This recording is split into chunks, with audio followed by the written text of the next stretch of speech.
They are called Welcome to your first Grand Prix. I'm Emilien, I'm a level 3 from Belgium. I judged on something between 20 and 30 Grand Prix, didn't count them. However, I still have really vivid memories of my first Grand Prix and all the mistakes or things that I would have likely to know before starting judging my Grand Prix. First, who here never judged on a Grand Prix before this one? Never judged, okay, so almost all of you. Who judged on a Grand Prix before? Okay. Who never played or judged in a Grand Prix before? Okay, so almost all of you at least seen what a Grand Prix is like as a player, but for you it's a new thing of judging. Yeah, my apologies, didn't prepare slides. However, you have the notes that I used to build this seminar, so at least you have something to follow on. Great. So the first thing about judging in a Grand Prix is that the most important thing, the thing that you really need to focus on, do you know, I will not answer the question, you have answered here, but it's having fun. Seriously, it's a hobby. You're here to have fun. If you don't have fun, you're doing it wrong. You have to tell it to your team leaders, you have to tell it to the head judge, you have to tell it to someone. You should have fun. Second thing is that you have to take care of yourself. It's not a job, it's not something you're expected to feel bad about. At the end of the weekend, there is a judge dinner. At this point, you should be able to party on. If you feel too tired to enjoy the judge dinner, again, you did something wrong. So please take care of yourself. And the third really important thing is share the experience. Here we have an amazing number of judges on this Grand Prix. I'm fairly confident that we could do exactly the same, not exactly the same, but we can run this tournament with half as many judges. However, we still have all of you and all of the people who are in the room and all of the people who will come tomorrow, because we want this to be a great opportunity, not only to have fun, but also to learn something and share something with the other judges. All of you encountered something that I never did. All of you had some experience that I could learn from. And also, I have something that I could teach you about.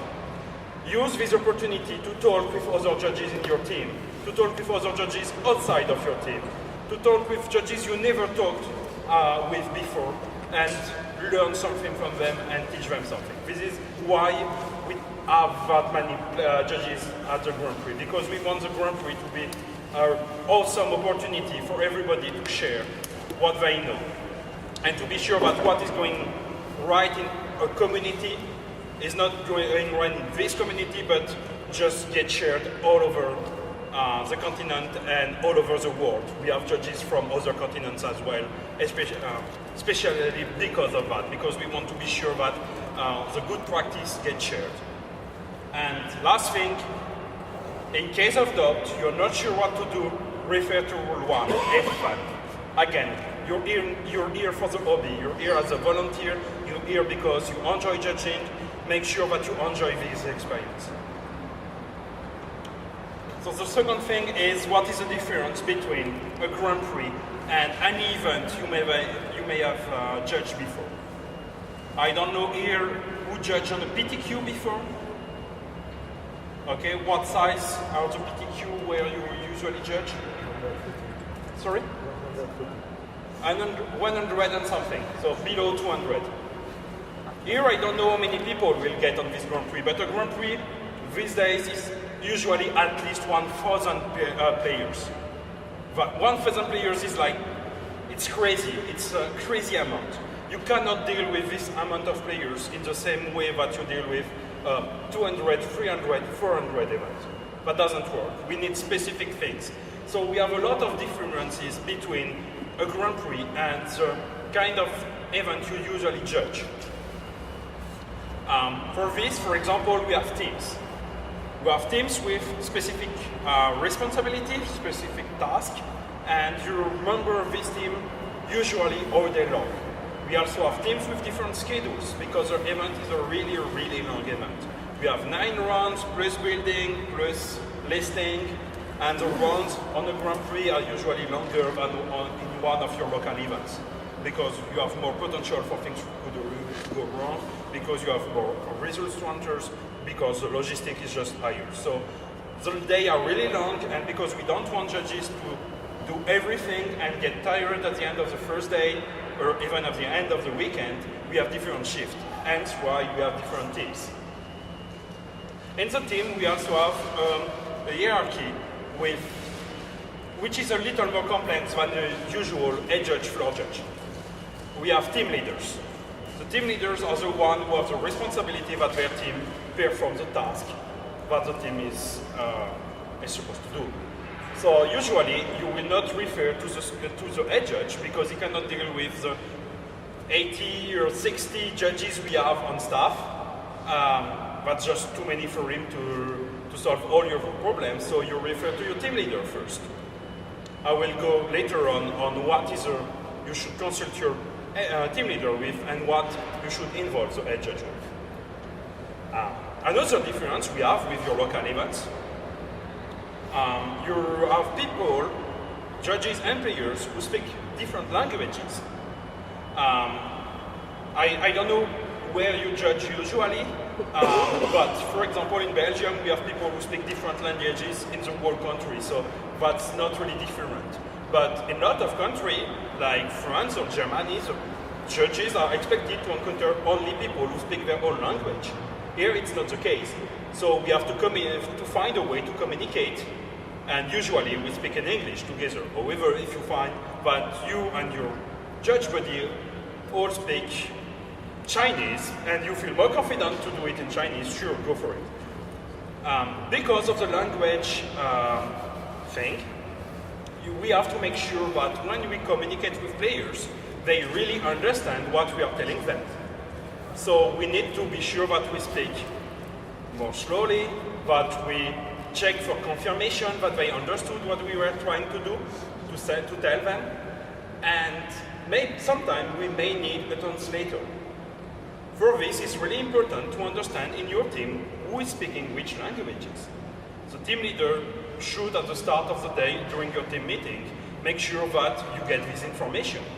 Because you may need to know that, oh, this guy speaks French, this guy speaks Italian, and this guy speaks German, because at some point you may need it during the day. Because the players are right to ask for a translator, and you may have to propose him a translator. However, if you use a translator, be aware that you're still the judge who answers the call. So you're still expected to finish your call, and the judge only translates what you're telling to the player and what the player is telling to you. So he's not taking over the ruling. You're still the one delivering the ruling. This way, the player has no right to, oh, I don't like this judge, he's giving me a bad ruling. Suddenly, I don't speak English anymore, and I would like another judge. No, but that's not how it works. If he's not happy, he's happy. He doesn't ask for a translator. Also, because you're in a team with judges who don't speak the same language as you, have to make sure that you're as inclusive as possible. Which means that if I meet with a French judge and we speak the same language, French, I have to try to speak English with him, because that means that another judge who walks by can share the conversation with us. If I only speak with the people I know in the language I know, I'm not inclusive, I'm exclusive. I don't allow other people to come and join the conversation. Yes, it's not as fun as speaking your native language, and yes, sometimes, because we want you to have fun, you have the right to say no. If I know I just want to turn off my brain and speak in my native language with my friend, sure, that works, but just be aware that if you do it all day long, that's a little sad for the other judges because you heard the share the experience code. I said it's a really long event because we will have 9 rounds of threes tomorrow, we will have deck construction and so on, and even with the shift, where we expect you to judge only for something from 10 to 12 hours, but still 10 to 12 hours of judging, of hard work, of working on concrete. So please, you have to drink water, you have to eat, and you have to sleep. Yeah, it's really tempting to go to the restaurant and fiesta and play Commander, coming back to the hotel and sleep at some point, please. You will need it. Fiesta, Also, take breaks. more fiesta, and then Fiesta is for Sunday evening. This is why you need to be really in good shape Sunday evening. About drinking water, don't wait to be thirsty to drink water. If you don't drink enough, the first thing that happens is that it turns off your brain. You don't think properly when you're not hydrated properly. And then the second thing, at some point, you start to feel thirsty. But that's already too late. You already gave like 12 bad rulings and said stupid thing to be was enough. So drink water even when you're not thirsty. Use your break to eat, and every time you feel that you're tired, ask your team leader for a 5-minute break. He will grant it to you, unless right now your team is needed for something, and he will tell you, not right now, in 10 minutes, and you will get your break. Nobody will think lower of you because you ask for breaks. People will think lower of you if you don't ask for a break, and at the end of the day, you're not able to perform your task. What is expected of you is taking care of yourself. Don't be a hero. Don't try to impress people by working extra hard and not taking any care of yourself. That will not impress us. We will have multiple events, which means that we have the big main event, and as people drop or are not interested by the format, we offer them other side public events. We need judges on those public events, and those public events are as important as the main event. It's not a punishment to be judging on a public event. It's also sure, main event is awesome because you're in a big 1,000 plus player event, but a lot of public events are also awesome. I don't know if anybody ever judged a Grand Melee. I don't know if any of you ever judged 28-player draft at the same time. I don't know if any of you ever judged a tournament in Vintage. Those are things that you do on Grand Prix, and that's just awesome. So it's not a punishment if you go on these kind of events. Don't feel bad. However, if you staff on something and you really don't like it, because that's what you usually do at home and you don't feel doing it, you want to do something new, or because at some point, because you judge GP and after one after the other, you want to do something else, you can always ask. Maybe the team leader or your head judge of the public event will say, no, there is no way to change it, you have to do it. You ask, you didn't lose anything. Maybe we will say, oh, I can switch with someone else, and then you get something. Never be afraid to ask. But don't feel it as a punishment to be on a public event. Another thing that is different is when you go to pre-release, most players are just here for fun and discover the new set. When you go to PTQ, most players are here because they're interested with, it's a qualifier to the Pro Tour. Sure, you have some people who are competitive at the pre-release, and you have some people who are just casual at a PTQ. What happens? But most of the people share the same goal. At the Grand Prix is like a magic celebration for everybody. It's you have an awesome event in your region, in your city, and whatever kind of magic you play, you just go to the Grand Prix. Which means that tomorrow we will have people who are usually playing at pre-releases and people who are usually playing at the PTQ, all playing the same event. Which means that when you deliver your rulings, when you take decision, when you answer players, you have to find a balance.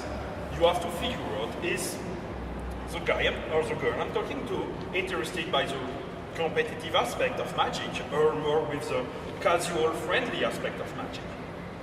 That doesn't mean that you will change your rulings based on the guys is usually casual, so will judge it like a pre-release, but in the way you communicate with the players, you have to also keep in mind that, oh, I have to figure out what is fun for these players, so I can deliver the best customer service I can in the way I deliver my rulings. So don't assume that because it's competitive tomorrow, all players are competitive. But also don't assume that because it's a big celebration and party, players don't care about what is the match result. You have to find a balance between this. This is something I cannot tell you, you have to give the ring this way. It's you have to feel how it's going on with the players you interact with.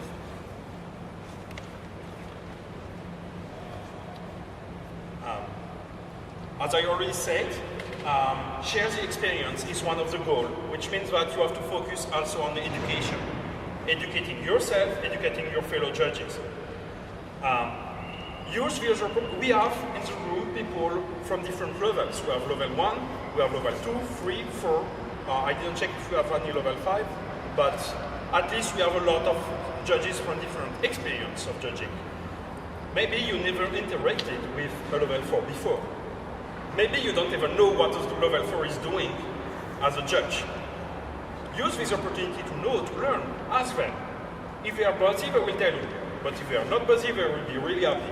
There is one to talk with you. There is one thing that every magic judge like to do is talking about magic and judging. So don't be afraid, ask them. You have a ruling that happened last week you're not sure about. Sure, ask your team. Ask them what they think about this ruling. There is something you don't understand in the document.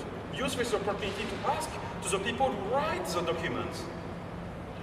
This is something you have a really big opportunity to talk with people who never talked before. People who are expert in some area where you may want to improve. Use this opportunity and you can only use it if you go and talk with them. So go, ask them what do you like in judging? What are you strong in? And learn from them. But also, maybe you see something going not so well, or a judge you give a ruling that you don't really understand, or something you think, oh, that could have been done better. Try to see if you can understand what is going on, and maybe you have something to share. It's not because this is your first Grand Prix that you don't have something to bring. Actually, it's because this is your first Grand Prix that you may be the external eye and ask us, why are you doing this way? But because we always do this way at Grand Prix. But why? It doesn't make sense. Oh, yeah, that's a good comment. It doesn't make sense. Why are we doing this? You're the guys and the girl with an external eye, an external point of view on Grand Prix, on judging Grand Prix. You're bringing us fresh ideas. You bring us things that we never thought about because we learn from people who did before and just copied what they are doing. We try to improve what they are doing, but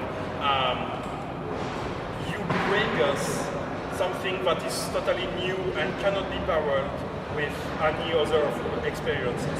So please speak your mind. Try to help us to improve the system. Also, as I mentioned, it's a social event. You're here to enjoy the Grand Prix with other judges. If you like playing Commander, you will find judges with Commander decks. If you like to play board games, you will find judges with board games. If you like to go to the bars, you will find people who love to drink. Socialize. You're laughing, but I know that a lot of judges, especially really seasoned judges, they go to the Grand Prix or to the Pro Tour, not because of the event itself, but because that's their occasion to meet their friends. Because at some point, after judging again and again and again, people you judge with become friends. You share something with them, you share some passion, and you discover that you really like hanging out with them. And then you just go dinner with them and go in bar with them and karaoke with them. Because they are your friends. Right now it's your first Grand Prix, so you don't know that those people are your friends yet, but use this opportunity to make new friends, to meet people that you want to meet again at next Grand Prix. Then you have a new reason to apply for this Grand Prix because you had a wonderful Saturday or Sunday evening with this group of judges and you want to have it again. So please use the Grand Prix not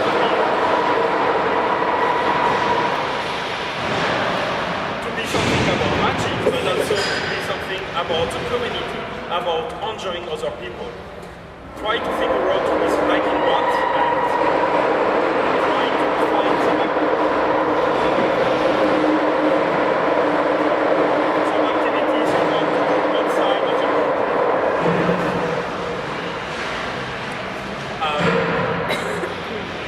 Something really important, but most of us learn the hard way. If you have any opportunity to have 2 pairs of shoes at the Grand Prix, that's something that is really, really helpful. This is concrete. After working 12 or 10 hours on it, believe me, it hurts. If you have different shoes and you can change your shoes after judging,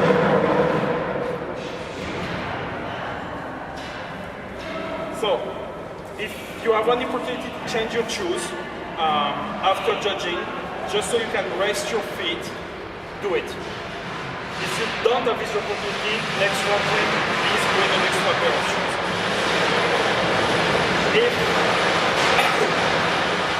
And if you go to the Grand Prix more frequently, consider, we will have to deal with this. But we're not gonna stop.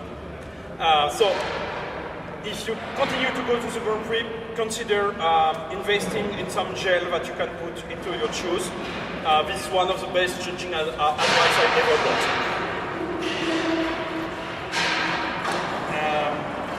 We also have a different system on how we do deck check and how we can deck list and so on at the Grand Prix. If you're not part of the deck check team, you don't really need to know the specific. If you're part of a deck check team, make sure that you ask your team leader what is going on. Basically, we don't count every list anymore on the Grand Prix. It's not the focus. The focus is not catching players who, by mistake, record one lane less than what they should and have an illegal deck because of that. Our focus is on keeping people honest and not giving an illegal deck list is a really stupid way to cheat anyway. So it's not our focus to catch the people who do clerical errors. Because of that, counting is not a top priority. Because of that, we do things different. Make sure that if you're part of the deck check team, you get the specific from your team leader. And something that may interest some of you, we have one artist who is doing the art of Magic card who is present here. If you already had the opportunity to get your card signed and alteration and so on, awesome. If you didn't have the opportunity, usually something is arranged by judges. Depend of how it's done. How it's done depend of the GP, may change. It may be something like you have a judge hour at some point. It may be that someone collects every card for everybody and get them signed all at once. Check with your team leader what is arranged for this Grand Prix. You may not know at the start of the day, but you will be able to tell you at some point. I think Christian was in charge of collecting. Okay, so we have someone in charge of collecting. So that's a big difference between a Grand Prix and one of the local events. In a Grand Prix also we have a more standardized way to do some of the things we are doing. The idea is that when you give a penalty to a player, it should not be too different of how another judge gives a penalty, especially, for example, when you write out the result slip, because otherwise some scorekeepers just go crazy if every judge has a different way to record penalties. So, for example, we have one way to write out the penalty, and you should use this way. To do this, you make sure that on the top right corner of the result slip there is something, a star or a big W or something that tells the scorekeeper, hey, pay attention, there is something on the back of this slip. Also, in front of the name of each player, you have to write a W, GR, depending on what infraction penalty you're giving. So, if the scorekeeper doesn't manage to write to read what you wrote, he has the name of the player correctly. That's on the Also, if you give extra time please write it top right corner, the number, the amount that you gave. That means that any judge who comes to the table is able to know that you gave extra time and which amount. At the back of the results, we have to write something that fits with all the software we're using at Grand Prix works. And this software is not without event reporter, so it's a different way of working, and we need the information in a way that makes sense for this software, but doesn't make sense for without event reporter. So, you may want to take note right now if you're not used to do it, because this is all we expect you to do starting tomorrow. You start with your first name, last name. Then you have the last name, first name of the player. Yes, it's reversed. Yes, it doesn't make sense.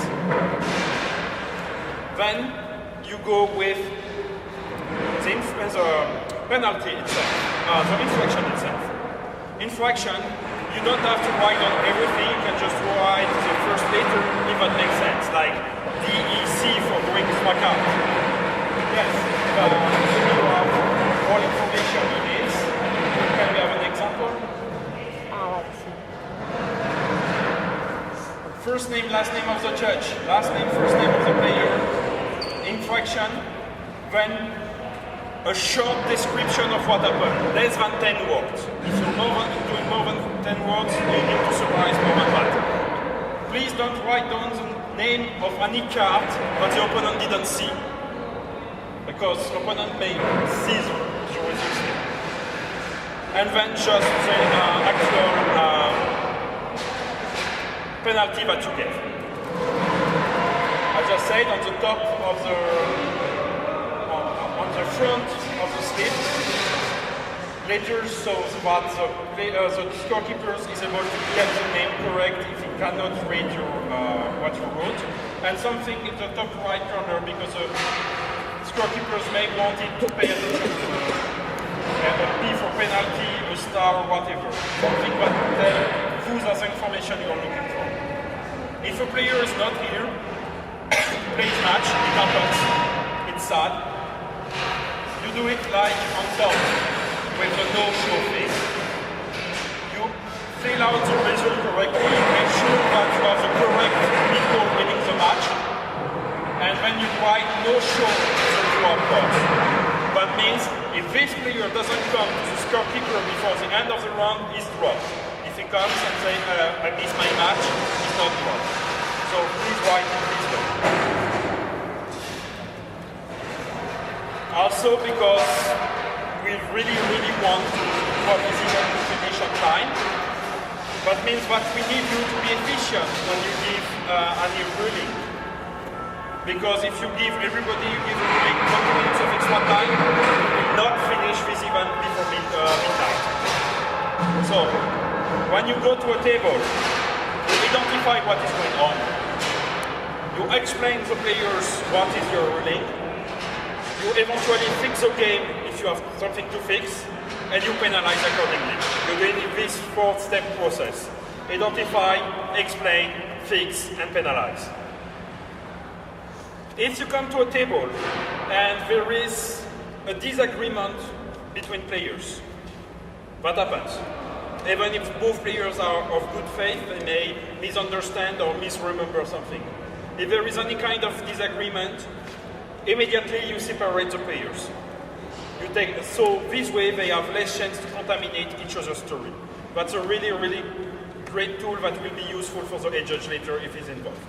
You separate them, you take a short statement of them of what is going on, their part of the story, and then based on that you analyze if something is fishy or not. If something is fishy, involve one of the judges in a red shirt, is one of the judge level 4 plus in the room, is one of the one being able to investigate, involve him as soon as possible. The reason is that he will have to ask the same question than you did. So please don't spend too much time on this. Please take note of the time and just ask a couple of questions to see if something fishy is going on or if it's just basic disagreement. If you think that there is no potential for cheating, you're not afraid of that, you can make the player sit down and take your ruling. Otherwise, involve the red shirt. But again, really important, keep it as short as possible. Also, when you come to a table and there was any mistake, don't automatically jump on, oh, this is a mistrigger, I know how to deal with it. Or, oh, this is a gameplay or a game rule violation, I know exactly what is the fix, you do it and then you leave. No, please, look at the game, look at what is the board position, what are the life total of each player, ask them. Ask to see the content of their hand if you think that this matters. Look for potential cheating. Just you come and say, oh, you did this mistake, this is gameplay or game rule violation, this is the fix, you get a warning and then leave. If you do this, every time I want to cheat, I just do a mistake. I do something by mistakes and I never get caught. So take the extra 50 seconds to understand what is going on to the table you're giving a ruling on. Something else that you may want to know during your team meeting, and again, your team leader should take care of it anyway, but you may want to ask if it's not the case. If you don't have a record database on your smartphone, ask who has. Because during the day, not really in limited, but could happen if you're on one of the public events in constricted, player will just ask, what is this German card doing? Or what is this really, really old card doing? And at this point, you don't want to spend 5 minutes to get the answer. So know who has information. And if you have the database on you, let your team know. Again, not really needed for the main event, but will be useful if you're in one of the public events. And the last thing is, all of you is expected to write down reviews. The guideline is at least one review per level. So all level 1s, one review, two review, three review. To be honest, this is not the standard I'm on right now, but this is what we would really like to do. Actually, I think requirement is only for level 3s when there is an event with 10 or more other judges to write one review. However, he's very right in saying that it's very, advisable for you guys to make a small effort and try to give feedback to other people. Remember that a review serves 3 purposes. 1 is giving feedback to the other person. 2 is letting the leaders of the program know what is going on and what stuff is happening. And the third, and very important as well, is that you develop your own skills of how to give feedback. And as with everything else, the best thing is practicing. It may be difficult to write down a review on a judge you never met before, or when you operate in a really new environment. Like you never judge on a Grand Prix, so should you be able to know if the judge is doing a great work at a Grand Prix? Because you don't know, you've never been to a Grand Prix as a judge before. So you're not sure if this judge is doing something wrong or is doing something that is expected at the Grand Prix. You can still compare what the judge is doing with what other judges are doing. You see this judge or this leader doing this thing, you like it or dislike it, or you just, oh, this is new. And then you compare to what another judge is doing. And then you can say, oh, I prefer what Judge A did because of this, or I prefer what Judge B did before this. Also, because you're interacting with new people, you may be interested by getting review from them. In this case, please don't ask at the end of the day, like, it was nice working with you, please write a review on me. Yes, but I don't took any note about you. I was taking note about the other judge because I didn't know that you wanted to get a review from me. Ask at the start of the day, during the team meeting. At this point, ask to your buddy or your leader or this judge that you never met but are interested about his opinion. Please, I would really appreciate if you can write a review about me at the end of the event. If you don't ask, you may not get it. And please don't ask at the end of the day. That's basically useless. Another thing is as I said, we may be able to run an event like this with fewer judges, which means that sometimes you perform all the tasks that are assigned to your team, there is no judge call, you just chat with another judge, and then there is another judge call, and your body goes, and you're like, okay, and now what? Don't just wait. Go and look what the other judge is doing. Shadow him, be his shadow. That means that you're behind him, like 1, 2, 3 meters away, doesn't really matter, and you look how it is handling this judge call. Body language, how he introduces himself to players, how he, what he communicates, if he's correct with his reading, and try to learn from this, but also be able to give feedback, because maybe there was something that could be improved. So this is shadowing someone, and most likely you will be shadowed during the day. This is basically taking a call with a team of 2 judges. That also means that if at some point he has a doubt, like I'm not really sure what he's supposed to do, he can turn, oh, you're here, and interact with you. He doesn't have to look for 5 minutes for the judge. That also means that if the head judge needs to be called, he can ask you to stay at the table to be sure that nothing escalated while he goes to the head judge.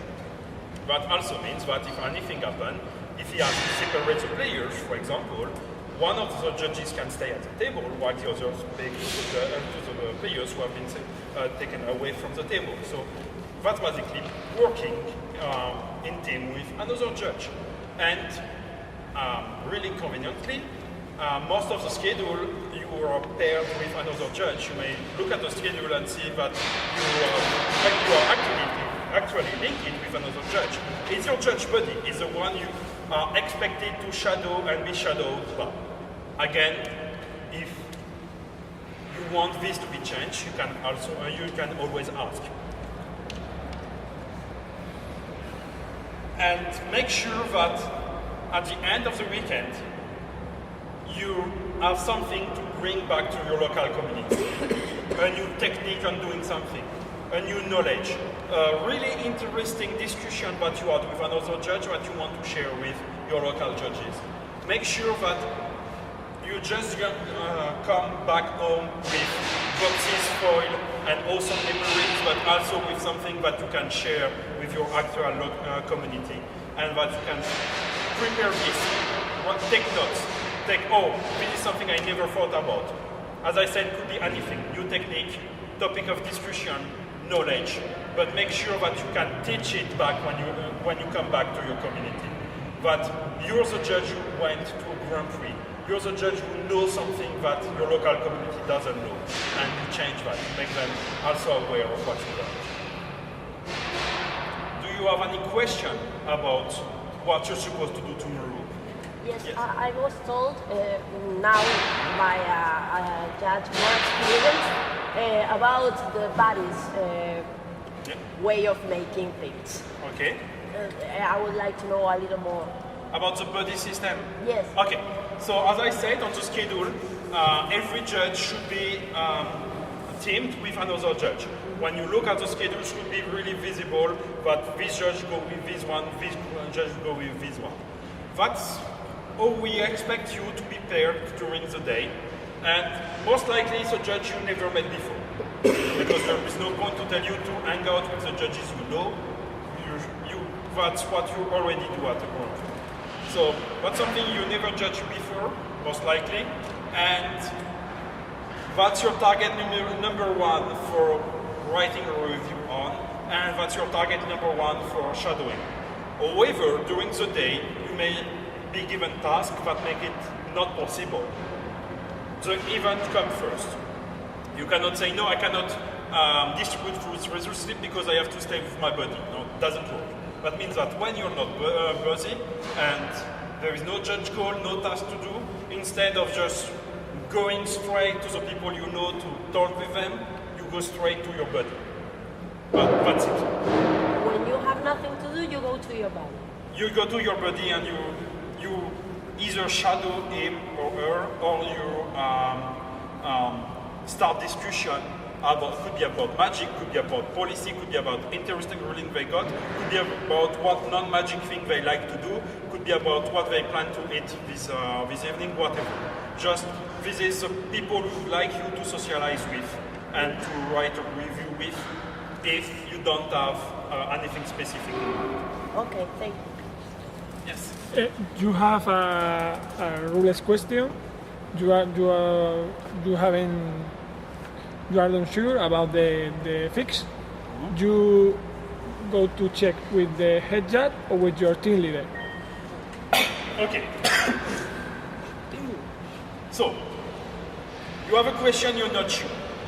If you're not sure but you have a pretty good idea, you give the ruling, you tell the players to don't continue playing because you want to double check, and you go to your buddy, or if it's not here, or if it's something really complex, you go to level 3, and every team leader is a level 3 if you don't know people level, and you ask them, and then you get your answer, and you come back to the players.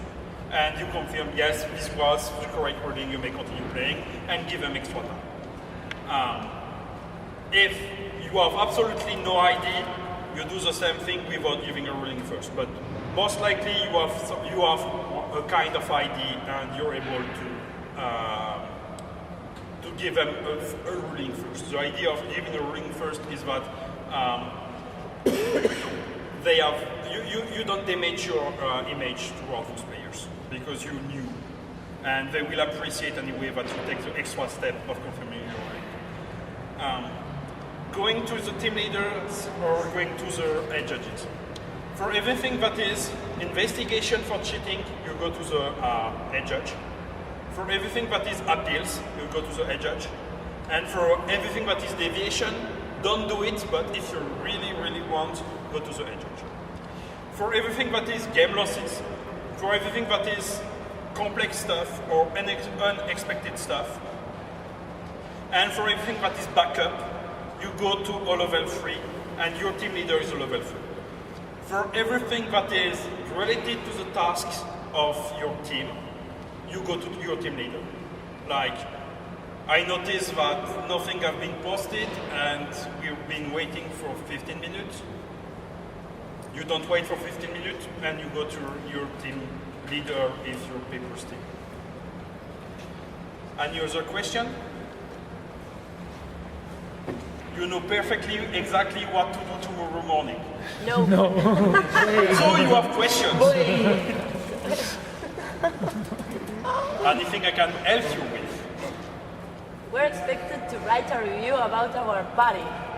Yes, you're expected. But if you write a review about somebody else, that could ask. And a self-review? Sorry? Self-review? That's awesome too. Oh, that's awesome. If you can write a self-review about how you feel you performed Yes. during the Grand Prix. Can I make a report about the GP and the experience? Oh yes, that's awesome. I always write a report about Grand Prix. Okay. You and I will talk. Don't worry. Okay. If you want to write a report for your local judging community, for your local player community, for a website who is willing to pay you for this, sure, write reports. Okay. Emilien, thank you very much.